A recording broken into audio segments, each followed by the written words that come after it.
శ్రీమాత్రే నమః. గురవే సర్వలోకానాం విసజే భవరోగిణాం నిదయే సర్వవిద్యానాం దక్షిణామూర్తయే నమః. వసుదేవసుతం దేవం కంసచానూరమర్దనం దేవకీ పరమానందం కృష్ణం వందే జగద్గురుం. సద్గురుకులదేవతాభ్యో నమః. ప్రతి ఒక్కరు కూడా మీ యొక్క గురువులను, మీకు విద్య నేర్పిన గురు, మీ యొక్క ఉద్యోగంలో గురు, మీకు వ్యాపారంలో గురు, మీ ఇంటి గురువులు, జగద్గురువులందరినీ కూడాను ప్రార్థన చేసుకోండి. ఈ నెల మనం చెప్పుకోబోయే ఈ యొక్క జాతక ఫలితమంతా కూడాను గురుగ్రహ స్థాన చలనం, దాన్ని గురు పెయర్చి అంటారు. రానున్న మే 1, 2024 నాడు స్థానం మారుతున్నారు. బృహస్పతి తన యొక్క స్థానం మేషరాశి నుండి వృషభ రాశికి మారుతున్నారు.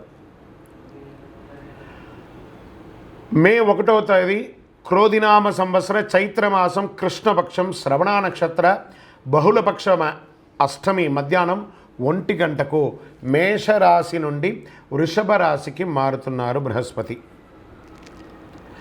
దేవగురువైనటువంటి బృహస్పతి గురు భగవానుడు మేషరాశి నుండి అసుర గురువు అయినటువంటి శుక్రుని యొక్క రాశిలోకి మారుతున్నారు వృషభంలో. ఈ సంవత్సరం కాలపురుషుని యొక్క తత్వంలో 2వ ఇల్లు అయినటువంటి ధనస్థానంలో గురు భగవానుడు కూర్చోబోతున్నాడు. గురు భగవానుడు గోచార ప్రకారం 2, 5, 7, 9, 11లో సంచరిస్తే అద్భుతమైనటువంటి ఫలితాలని చెప్తారు. గురు చూసిన కోటి లాభం అంటారు.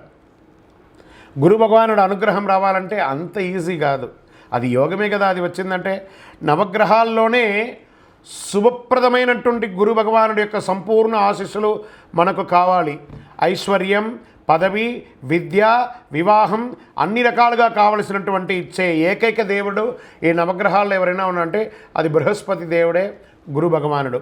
2024 గురు ప్రభావంతో ఈ 3 రాశుల వారికి కొత్త ఏడాదంతా విశేషమైనటువంటి ప్రయోజనాలు ఉంటాయి. ప్రపంచ దేశంలో నివసించే కుంభరాశి మిత్రులారా, ఈ యొక్క గురు భగవాను యొక్క స్థానం ఏర్పడి గురు పెయర్చి స్థానంలో ఈ యొక్క సంవత్సర కాలం మీకు ఎలా ఉండబోతుంది అంటే, శనిదేవుని రాశినాథిగా ఉన్న కుంభరాశి మిత్రులారా, మీరు కృషి ద్వారా ఉత్కృష్టమైనటువంటి సాధనను పొందుతారు.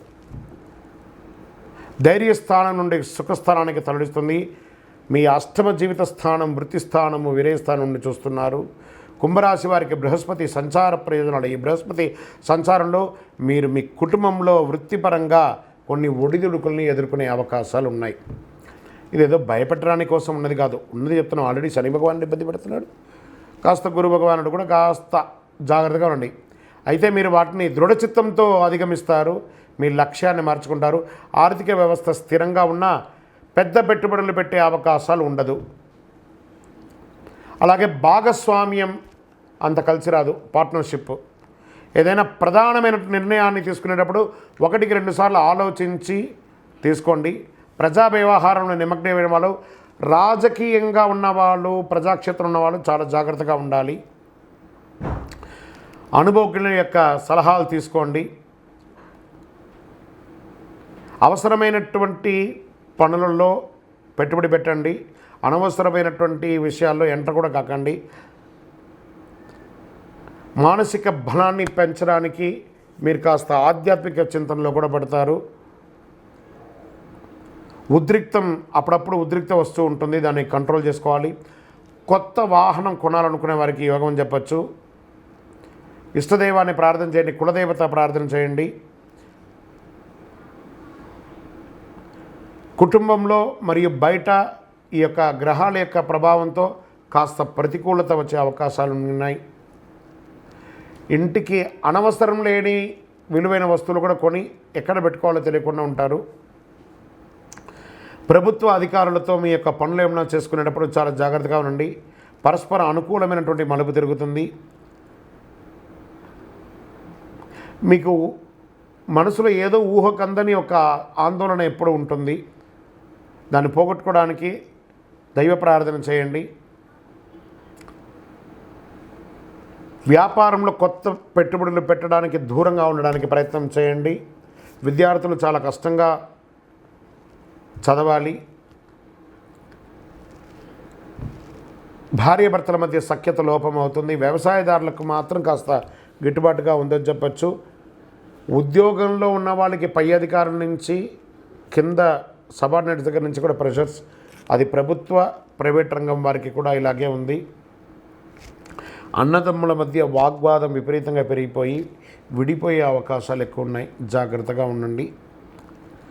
కోర్టు వ్యవహారాలు, కోర్టు కేసులు, ఆస్తిపాస్తులకు అది తగాదాలు వచ్చే అవకాశాలు ఎక్కువ కనబడుతున్నాయి.